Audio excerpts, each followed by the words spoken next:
سورہ علم نشرح۔ سورہ علم نشرح کا تعارف۔ مقام نزول۔ سورہ علم نشرح مکہ مکرمہ میں نازل ہوئی ہے۔ آیات، کلمات اور حروف کی تعداد: اس صورت میں 1 رکوع، 8 آیتیں، 27 کلمے اور 103 حروف ہیں۔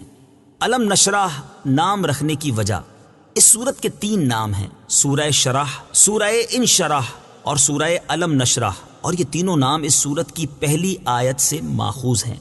سورہ علم نشرح کے مضامین: اس صورت کا مرکزی مضمون یہ ہے کہ اس میں تاجدار رسالت صلی اللہ تعالی علیہ وآلہ وسلم کی شخصیت اور آپ صلی اللہ تعالی علیہ وآلہ وسلم کی سیرت مبارکہ پر کلام کیا گیا ہے، اور اس میں یہ مضامین بیان ہوئے ہیں۔ نمبر 1، اس صورت کی ابتدا میں سید المرسلین صلی اللہ تعالی علیہ وآلہ وسلم کو عطا کی گئی نعمتیں بیان کی گئیں کہ اللہ تعالیٰ نے آپ کی خاطر ہدایت، معرفت، نصیحت، نبوت اور علم و حکمت کے لیے آپ کے سینہ اقدس کو کشادہ اور وسیع کر دیا، اور شفاعت قبول کیے جانے والا بنا کر آپ کے اوپر سے امت کے گناہوں کے غم کا وہ بوجھ دور کر دیا جس نے آپ کی پیٹھ توڑی تھی، اور آپ کی خاطر آپ کا ذکر بلند کر دیا۔ نمبر 2، مشکلات و مصائب کے بعد آسانیاں عطا کرنے کا وعدہ فرمایا گیا۔ نمبر 3، اس صورت کے آخر میں نماز سے فارغ ہونے کے بعد آپ صلی اللہ تعالی علیہ وآلہ وسلم کو آخرت کے لیے دعا کرنے اور اللہ تعالیٰ پر توکل کرتے رہنے کا حکم دیا گیا۔ نوٹ: اعلیٰ حضرت امام احمد رضا خان علیہ الرحمۃ الرحمان کے والد ماجد حضرت علامہ مولانا نقی علی خان رحمۃ اللہ تعالی علیہ نے اس سورہ مبارکہ کی 445 صفحات پر مشتمل ایک تفسیر لکھی ہے، جس کا عربی نام الکلام الاوضح فی تفسیر علم نشرح اور اردو نام انوار جمال مصطفیٰ ہے۔ 8 آیات پر مشتمل اس سورت کی 445 صفحات تک پھیلی ہوئی اس تفسیر کو پڑھ کر قرآن پاک کی جامعیت کا کچھ اندازہ لگایا جا سکتا ہے۔ سورہ والضحیٰ کے ساتھ مناسبت: سورہ علم نشرح کی اپنے سے ماقبل سورت والضحیٰ کے ساتھ مناسبت یہ ہے کہ دونوں صورتوں میں اللہ تعالیٰ نے وہ نعمتیں بیان فرمائی ہیں جو اس نے اپنے حبیب صلی اللہ تعالی علیہ وآلہ وسلم کو عطا فرمائی ہیں۔ بسم اللہ الرحمن الرحیم۔ ترجمہ: اللہ کے نام سے شروع جو نہایت مہربان رحمت والا ہے۔ الم نشرح لک صدرک۔ ترجمہ: کیا ہم نے تمہاری خاطر تمہارا سینہ کشادہ نہ کر دیا؟ الم نشرح لک صدرک۔ کیا ہم نے تمہاری خاطر تمہارا سینہ کشادہ نہ کر دیا؟ تفسیر صراط الجنان میں ہے، اس صورت کا شان نزول یہ ہے کہ ایک روز سرکار دو عالم صلی اللہ تعالی علیہ وسلم نے بارگاہ الہی میں عرض کی، اے اللہ عز و جل، تو نے حضرت ابراہیم علیہ السلام کو اپنا خلیل ہونے کا شرف عطا فرمایا، حضرت موسیٰ علیہ السلام کو اپنے ساتھ کلام کرنے سے سرفراز کیا، حضرت ادریس علیہ السلام کو بلند مکان جنت تک رسائی دی، پہاڑوں اور لوہے کو حضرت داؤد علیہ السلام کا فرما بردار کر دیا، جنات، انسان اور تمام حیوانات حضرت سلیمان علیہ السلام کے تابع کر دیے، تو مجھے کس شرف اور کرامت سے خاص فرمایا ہے۔ اس پر یہ صورت نازل ہوئی جس میں گویا کہ ارشاد فرمایا گیا، اے حبیب صلی اللہ تعالی علیہ وآلہ وسلم، اگر ہم نے ابراہیم کو اپنا خلیل بنایا ہے تو آپ کی خاطر ہم نے آپ کا سینہ علم و حکمت اور معرفت کے نور سے کھول دیا، تاکہ مناجات کی لذت، امت کا غم، اپنی بارگاہ میں حاضری کا ذوق اور آخرت کے گھر کا شوق آپ کے دل میں سما جائے، آسمانی وحی کو اٹھانا آپ کے دل پر آسان ہو جائے، اللہ تعالیٰ کی طرف رغبت دینے کی تبلیغ کرنے پر آنے والے مصائب کو برداشت کر سکے، اور ان خوبیوں اور کرامتوں کی بدولت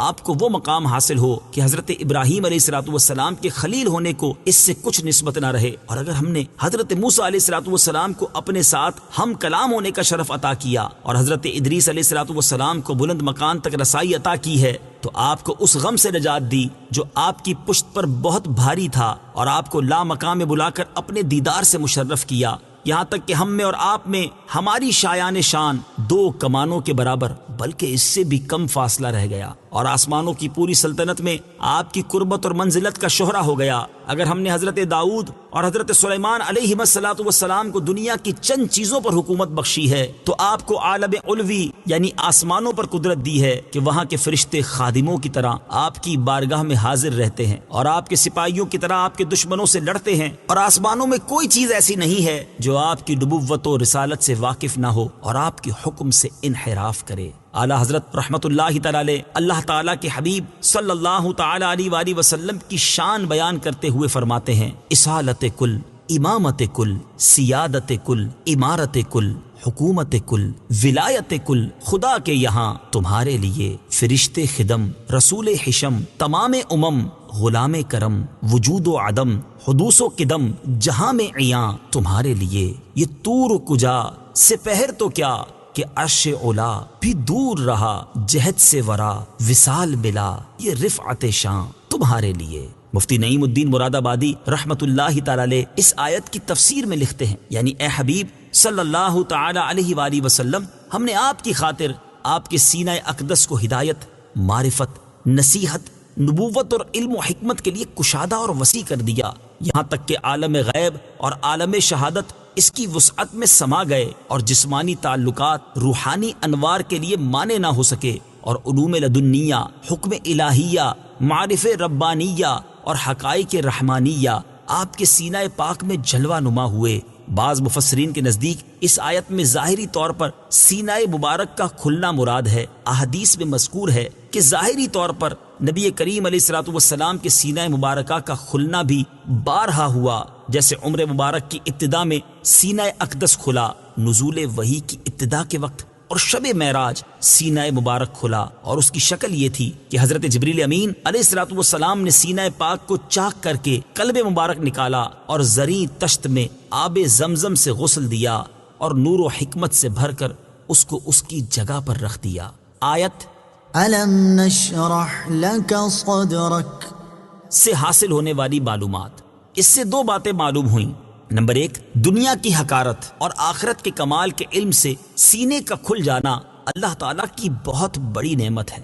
ایک اور مقام پر اللہ تعالیٰ ارشاد فرماتا ہے، فمن يرد الله أن يهديه يشرح صدره للإسلام ومن يرد أن يضله يجعل صدره ضيقا حرجا كأنما يصعد في السماء. ترجمہ، اور جسے اللہ ہدایت دینا چاہتا ہے تو اس کا سینہ اسلام کے لیے کھول دیتا ہے، اور جسے گمراہ کرنا چاہتا ہے اس کا سینہ تنگ، بہت ہی تنگ کر دیتا ہے، گویا کہ وہ زبردستی آسمان پر چڑھ رہا ہے.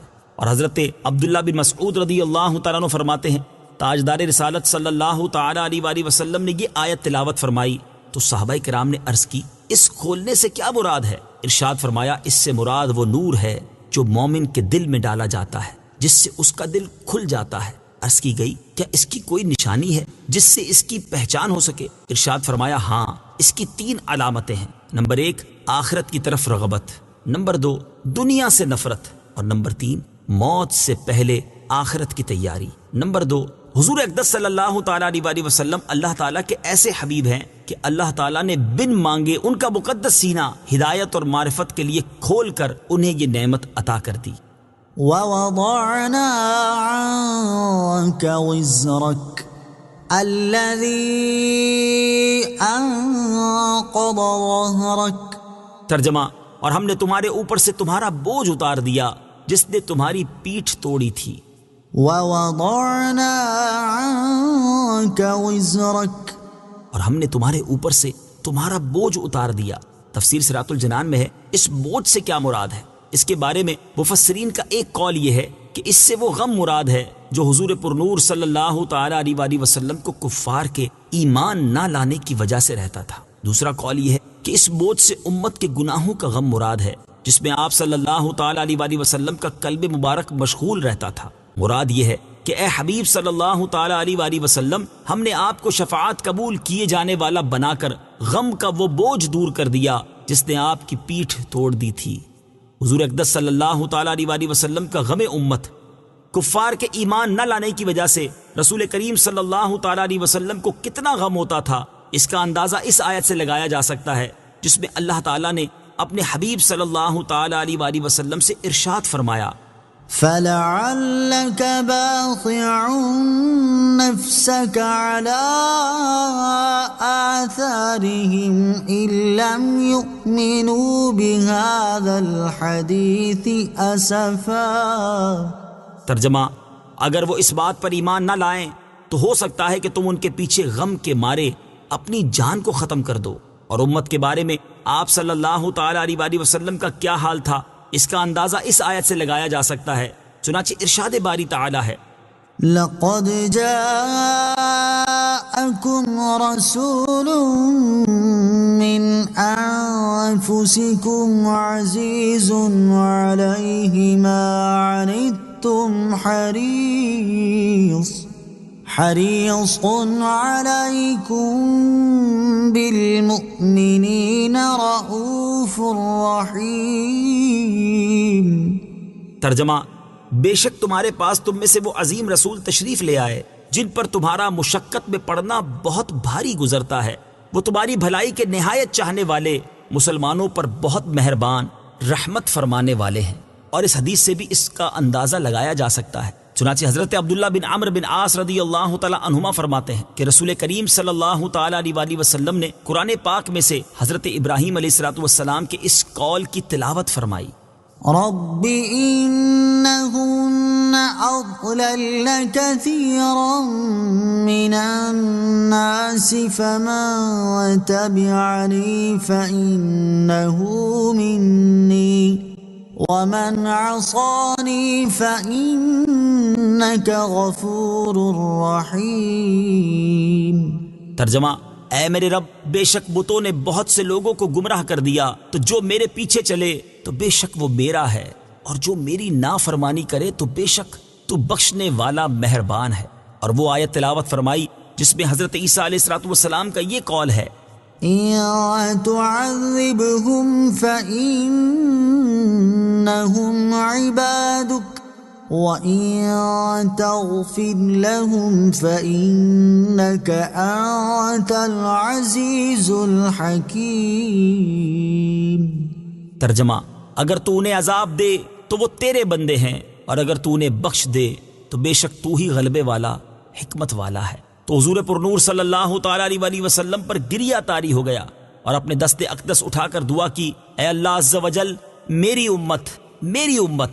اللہ تعالیٰ نے حضرت جبرائیل سے فرمایا، اے جبرائیل، میرے حبیب صلی اللہ تعالی علیہ وآلہ وسلم کی بارگاہ میں جاؤ، تمہارا رب خوب جانتا ہے، مگر ان سے پوچھو کہ انہیں کیا چیز رلا رہی ہے۔ حضرت جبریل علیہ السلام حضور اکرم صلی اللہ تعالی علیہ وآلہ وسلم کی بارگاہ میں حاضر ہوئے اور پوچھا تو انہیں رسول اللہ صلی اللہ تعالی علیہ وآلہ وسلم نے اپنی عرض معروض کی خبر دی۔ اللہ تعالیٰ نے حضرت جبرائیل سے فرمایا، تم میرے حبیب صلی اللہ تعالی علیہ وآلہ وسلم کے پاس جاؤ اور ان سے کہو کہ إنا سنرضيك في أمتك ولا نسوءك، آپ کی امت کی بخشش کے معاملے میں ہم آپ کو راضی کر دیں گے اور آپ کو غمگین نہ کریں گے۔ اعلیٰ حضرت امام احمد رضا خان علیہ رحمت الرحمان فرماتے ہیں، جانے برادر، تو نے کبھی سنا ہے کہ جس کو تجھ سے الفت صادقہ ہے وہ تیری اچھی بات سن کر چیں بجبیں یعنی ناراض ہو اور اس کی محو یعنی ختم کرنے کی فکر میں رہے؟ اور پھر محبوب بھی کیسا، جانے ایمانو کان احسان، جس کے جمال جہاں آرا کا نظیر کہیں نہ ملے گا، اور خامۂ قدرت یعنی تقدیر کے قلم نے اس کی تصویر بنا کر ہاتھ کھینچ لیا کہ پھر کبھی ایسا نہ لکھے گا۔ کیسا محبوب جسے اس کے مالک نے تمام جہان کے لیے رحمت بھیجا، کیسا محبوب جس نے اپنے تن پر ایک عالم کا بار اٹھا لیا، کیسا محبوب جس نے تمہارے غم میں دن کا کھانا، رات کا سونا ترک کر دیا، تم رات دن اس کی نافرمانیوں میں منہمک اور لہو و لعب میں مشغول ہو، اور وہ تمہاری بخشش کے لیے شب و روز گریاں و ملول، شب کہ اللہ عز و جل نے آسائش کے لیے بنائی، اپنے تسکین بخش پردے چھوڑے ہوئے موقوف ہے، صبح قریب ہے، ٹھنڈی نسیموں کا پنکھا ہو رہا ہے، ہر ایک کا جی اس وقت آرام کی طرف جھکتا ہے، بادشاہ اپنے گرم بستروں، نرم تکیوں میں مست خواب ناز ہے، اور جو محتاج بے نوا ہے اس کے بھی پاؤں 2 گز کی کملی چادر میں دراز۔ ایسے سہانے وقت ٹھنڈے زمانے میں وہ معصوم، بے گناہ، پاک داماں، عصمت پناہ اپنی راحت و آسائش کو چھوڑ کر خواب و آرام سے منہ موڑ جبین نیاز آستانہ عزت پر رکھے ہے کہ الہی میری امت سیاہ کار ہے، درگزر فرما اور ان کے تمام جسموں کو آتش دوزخ سے بچا۔ جب وہ جان راحت کان رافت پیدا ہوا، بارگاہ الہی میں سجدہ کیا اور رب حبلی امتی فرمایا۔ جب قبر شریف میں اتارا، لبے جاں بخش کو جنبش تھی، بعض صحابہ نے کان لگا کر سنا، آہستہ آہستہ امتی امتی فرماتے تھے۔ قیامت کے روز کہ عجب سختی کا دن ہے، تانبے کی زمین ننگے پاؤں زبانیں پیاس سے باہر، آفتاب سروں پر، سائے کا پتہ نہیں، حساب کا دغدغہ، ملک قہار کا سامنا، عالم اپنی فکر میں گرفتار ہوگا، مجرمان بے یار دام آفت کے گرفتار، جدھر جائیں گے سوا نفسی نفسی، اذهبوا الی غیری، کچھ جواب نہ پائیں گے۔ اس وقت یہی محبوب غم گسار کام آئے گا، کفل شفاعت اس کے زور بازو سے کھل جائے گا، امامہ سر اقدس سے اتاریں گے اور سر بسجود ہو کر یا رب امتی فرمائیں گے۔ تو ایسے محبوب غم خار اور غم گسار آقا کی سچی فضیلتوں کو مٹانا اور دن رات ان کے اوصاف کی نفی کی فکر میں رہنا اور ان کی اطاعت سے منہ موڑنا اور ان کی نافرمانی پر کمر بستہ ہونا کتنی بڑی ناانصافی ہے۔ وَرَفَعْنَا لَكَ ذِكْرَكَ، ترجمہ، اور ہم نے تمہاری خاطر تمہارا ذکر بلند کر دیا۔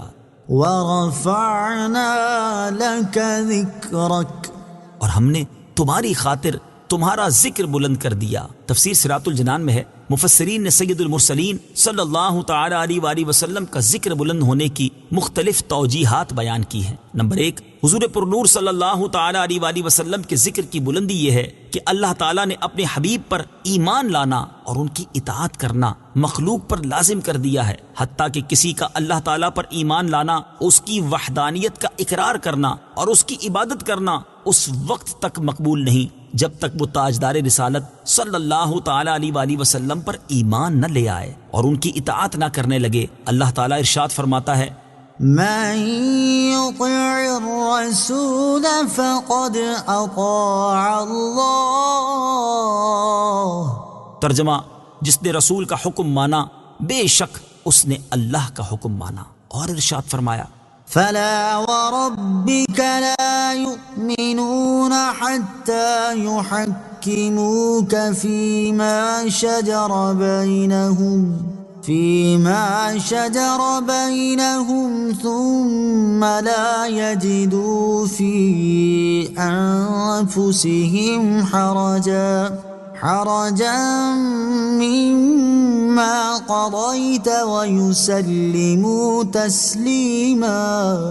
ترجمہ، تو اے حبیب تمہارے رب کی قسم، یہ لوگ مسلمان نہ ہوں گے جب تک اپنے آپس کے جھگڑے میں تمہیں حاکم نہ بنا لیں، پھر جو کچھ تم حکم فرما دو اپنے دلوں میں اس سے کوئی رکاوٹ نہ پائیں اور اچھی طرح دل سے مان لیں۔ حضرت عبداللہ ابن عباس رضی اللہ تعالی عنہما فرماتے ہیں کہ اگر کوئی اللہ تعالیٰ کی عبادت کرے، ہر بات میں اس کی تصدیق کرے اور سرور عالم صلی اللہ تعالی علیہ وآلہ وسلم کی رسالت کی گواہی نہ دے تو یہ سب بیکار ہے اور وہ کافر ہی رہے گا۔ نمبر 2، حضور اقدس صلی اللہ تعالی علیہ وسلم کے ذکر کی بلندی یہ ہے کہ اللہ تعالیٰ کے ذکر کے ساتھ آپ صلی اللہ تعالی علیہ وآلہ وسلم کا ذکر کیا جاتا ہے، اور اللہ تعالیٰ نے اذان میں، اقامت میں، نماز میں، تشہد میں، خطبے میں اور کثیر مقامات پر اپنے ذکر کے ساتھ آپ کا ذکر کیا ہے۔ حضرت ابو سعید خدری رضی اللہ تعالی عنہ سے روایت ہے، سرکار دو عالم صلی اللہ تعالی علیہ وآلہ وسلم نے حضرت جبرائیل علیہ الصلوۃ والسلام سے اس آیت کے بارے میں دریافت فرمایا تو انہوں نے عرض کی، اللہ تعالیٰ فرماتا ہے کہ آپ کے ذکر کی بلندی یہ ہے کہ جب میرا ذکر کیا جائے تو میرے ساتھ آپ کا بھی ذکر کیا جائے۔ اور حضرت قتادہ رضی اللہ تعالیٰ عنہ فرماتے ہیں کہ اللہ تعالیٰ نے آپ کا ذکر دنیا و آخرت میں بلند کیا، ہر خطیب اور ہر تشہد پڑھنے والا اشہد ان لا الہ الا اللہ کے ساتھ اشہد ان محمد رسول اللہ پکارتا ہے۔ نمبر 3، رسول کریم صلی اللہ تعالی علیہ وآلہ وسلم کے ذکر کی بلندی یہ ہے کہ اللہ تعالیٰ نے اپنے نام کی طرف ان کے نام کی نسبت کی ہے اور نبوت و رسالت کے وصف کے ساتھ آپ صلی اللہ تعالی علیہ وآلہ وسلم کا ذکر کیا، جبکہ آپ کے علاوہ دیگر انبیاء کرام کا ذکر ان کے اسماء کے ساتھ کیا ہے۔ نمبر 4، سرکار دو عالم صلی اللہ تعالی علیہ وآلہ وسلم کے ذکر کی بلندی یہ ہے کہ اللہ تعالیٰ نے انبیاء کرام سے آپ صلی اللہ تعالی علیہ وسلم پر ایمان لانے کا عہد لیا۔ اعلیٰ حضرت امام احمد رضا خان علیہ الرحمۃ الرحمان اس آیت سے متعلق فرماتے ہیں، یعنی ارشاد ہوتا ہے، اے محبوب ہمارے، ہم نے تمہارے لیے تمہارا ذکر بلند کیا کہ جہاں ہماری یاد ہوگی تمہارا بھی چرچا ہوگا، اور ایمان بے تمہاری یاد کے ہرگز پورا نہ ہوگا۔ آسمانوں کے طبقے اور زمینوں کے پردے تمہارے نام نامی سے گونجیں گے، مؤذن اذانوں اور خطیب خطبوں اور ذاکرین اپنی مجالس اور واعظین اپنے منابر پر ہمارے ذکر کے ساتھ تمہاری یاد کریں گے۔ اشجار و احجار، آہو و سو سمار یعنی ہرن اور گوہ و دیگر جاندار و اطفال شیر خار و معبودان کفار جس طرح ہماری توحید بتائیں گے ویسا ہی بزبان فصیح و بیان صحیح تمہارا منشور رسالت پڑھ کر سنائیں گے۔ چار اکناف عالم میں لا الہ الا اللہ محمد الرسول اللہ کا غلغلہ ہوگا، جز یعنی سوائے اشکیائے ازل ہر ذرہ کلمہ شہادت پڑھتا ہوگا۔ مسبحان ملائے اعلیٰ کو ادھر اپنی تسبیح و تقدیس میں مصروف کروں گا، ادھر تمہارے محمود درود مسعود کا حکم دوں گا۔ عرش و کرسی، ہفت اوراق سدرہ، قصور جنا، جہاں پر اللہ لکھوں گا محمد الرسول اللہ بھی تحریر فرماؤں گا۔ اپنے پیغمبروں اور اولو العزم رسولوں کو ارشاد کروں گا کہ ہر وقت تمہارا دم بھریں اور تمہاری یاد سے اپنی آنکھوں کو روشنی اور جگر کو ٹھنڈک اور قلب کو تسکین اور بزم کو تزئین دے۔ جو کتاب نازل کروں گا اس میں تمہاری مدح و ستائش اور جمال صورت و کمال سیرت ایسی تشریح و توضیح سے بیان کروں گا کہ سننے والوں کے دل بے اختیار تمہاری طرف جھک جائیں اور نادیدہ تمہارے عشق کی شمع ان کے کانوں سینوں میں بھڑک اٹھے گی۔ ایک عالم اگر تمہارا دشمن ہو کر تمہاری تنقیص شان اور محو فضائل میں مشغول ہو تو میں قادر مطلق ہوں، میرے ساتھ کسی کا کیا بس چلے گا۔ آخر اسی وعدے کا اثر تھا کہ یہود صدہا برس سے اپنی کتابوں سے ان کا ذکر نکالتے اور چاند پر خاک ڈالتے ہیں، تو اہل ایمان اس بلند آواز سے ان کی نعت سناتے ہیں کہ سامع اگر انصاف کرے بے ساختہ پکار اٹھے۔ لاکھوں بے دینوں نے ان کے محو فضائل پر کمر باندھی مگر مٹانے والے خود مٹ گئے اور ان کی خوبی روز بروز مترقی رہی۔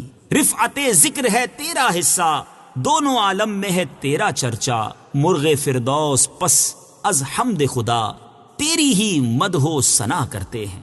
اور فرماتے ہیں وَرَفَعْنَا لَكَ ذِكْرَكَ کا ہے سایہ تجھ پر، بول بالا ہے تیرا، ذکر ہے اونچا تیرا۔ مٹ گئے مٹتے ہیں مٹ جائیں گے اعداء تیرے، نہ مٹا ہے نہ مٹے گا کبھی چرچا تیرا۔ تو گھٹائے سے کسی کے نہ گھٹا ہے نہ گھٹے، جب بڑھائے تجھے اللہ تعالی تیرا۔ فَإِنَّ مَعَ الْعُسْرِ يُسْرًا، ترجمہ تو بے شک دشواری کے ساتھ آسانی ہے۔ فَإِنَّ مَعَ الْعُسْرِ يُسْرًا، تو بے شک دشواری کے ساتھ آسانی ہے۔ تفسیر صراط الجنان میں ہے یعنی اے حبیب صلی اللہ تعالی علیہ وآلہ وسلم جو شدت اور سختی آپ کفار کے مقابلے میں برداشت فرما رہے ہیں، اس کے ساتھ ہی آسانی ہے کہ ہم آپ صلی اللہ تعالی علیہ وآلہ وسلم کو ان پر غلبہ عطا فرمائیں گے۔ بعض مفسرین نے فرمایا کہ مشرکین رسول کریم صلی اللہ تعالی علیہ وآلہ وسلم اور صحابہ کرام کو فقر کی وجہ سے آر دلاتے تھے، یہاں تک کہ نبی کریم صلی اللہ تعالی علیہ وآلہ وسلم کو یہ گمان ہوا کہ مسلمانوں کی تنگ دستی ان کفار کے اسلام قبول کرنے میں رکاوٹ ہے۔ اس پر اللہ تعالیٰ نے اپنے حبیب صلی اللہ تعالی علیہ وآلہ وسلم کو تسلی دیتے ہوئے فرمایا کہ اے حبیب صلی اللہ تعالی علیہ وآلہ وسلم آپ ان کافروں کی باتوں سے غم زدہ نہ ہوں، عن قریب تنگ دستی کی یہ دشواری ختم ہو جائے گی۔ مشکلات سے گھبرانا نہیں چاہیے۔ اس آیت سے معلوم ہوا کہ کسی مشکل مصیبت یا دشواری کے آ جانے کی وجہ سے گھبرانا نہیں چاہیے، بلکہ اللہ تعالیٰ سے مشکل اور مصیبت دور ہو جانے اور دشواری آسان ہو جانے کی امید رکھتے ہوئے دعا کرنی چاہیے۔ اللہ تعالیٰ نے چاہا تو بہت جلد آسانی مل جائے گی۔ اللہ تعالیٰ ارشاد فرماتا ہے لا يكلف الله نفسا إلا ما آتاها سيجعل الله بعد عسر يسرا۔ ترجمہ اللہ کسی جان پر بوجھ نہیں رکھتا مگر اسی قابل جتنا اسے دیا ہے، جلد ہی اللہ دشواری کے بعد آسانی فرما دے گا۔ ان مع العسر يسرا، ترجمہ بے شک دشواری کے ساتھ آسانی ہے۔ ان مع العسر يسرا، بے شک دشواری کے ساتھ آسانی ہے۔ تفسیر صراط الجنان میں ہے اس آیت کو دوبارہ ذکر کرنے سے معلوم ہوا کہ ایک تنگی کے بعد دو سہولتیں اور آسانیاں ہیں۔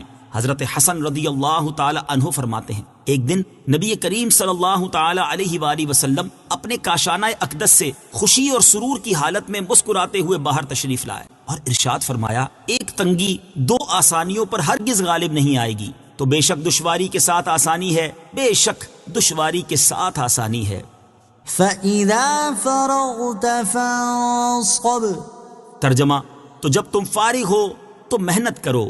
فَإِذَا فَرَغْتَ فَانصَبْ، تو جب تم فارغ ہو تو محنت کرو۔ تفسیر صراط الجنان میں ہے، اس آیت کی ایک تفسیر یہ ہے کہ اے حبیب صلی اللہ تعالی علیہ وآلہ وسلم، جب آپ نماز سے فارغ ہو جائیں تو آخرت کے لیے دعا کرنے میں محنت کریں، کیونکہ نماز کے بعد دعا مقبول ہوتی ہے۔ اس آیت میں مذکور دعا کے بارے میں اختلاف ہے کہ اس سے کون سی دعا مراد ہے۔ بعض مفسرین کے نزدیک اس سے وہ دعا مراد ہے جو نماز کے آخر میں نماز کے اندر مانگی جاتی ہے، اور بعض مفسرین کے نزدیک اس سے وہ دعا مراد ہے جو سلام پھیرنے کے بعد مانگی جاتی ہے۔ دوسری تفسیر یہ ہے کہ اے حبیب صلی اللہ تعالی علیہ وآلہ وسلم، جب آپ مخلوق کو دین کی دعوت دینے سے فارغ ہو جائیں تو اپنے رب عز و جل کی عبادت کرنے میں مشغول ہو جائیں۔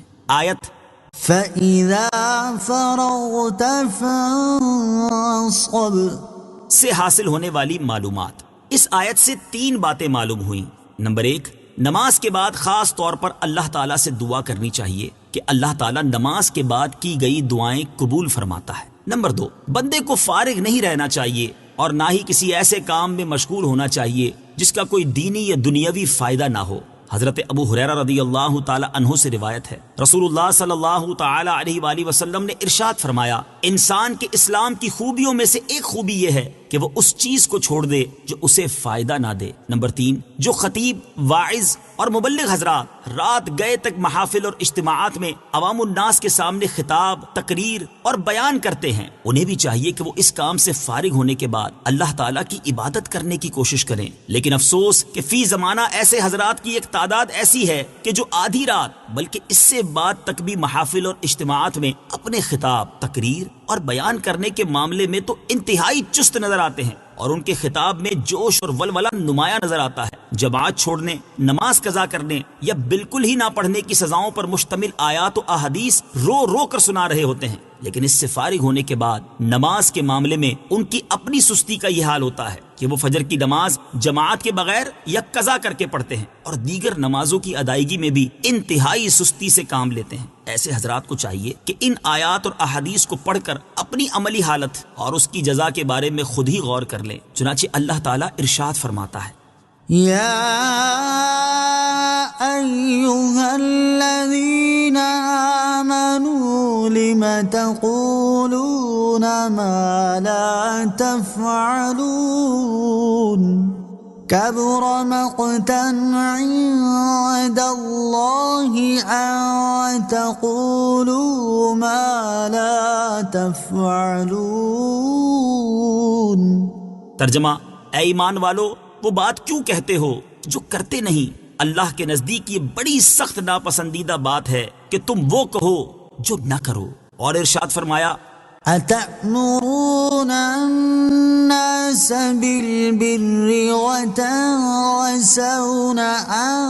أنفسكم وأنتم تتلون الكتاب أفلا تعقلون۔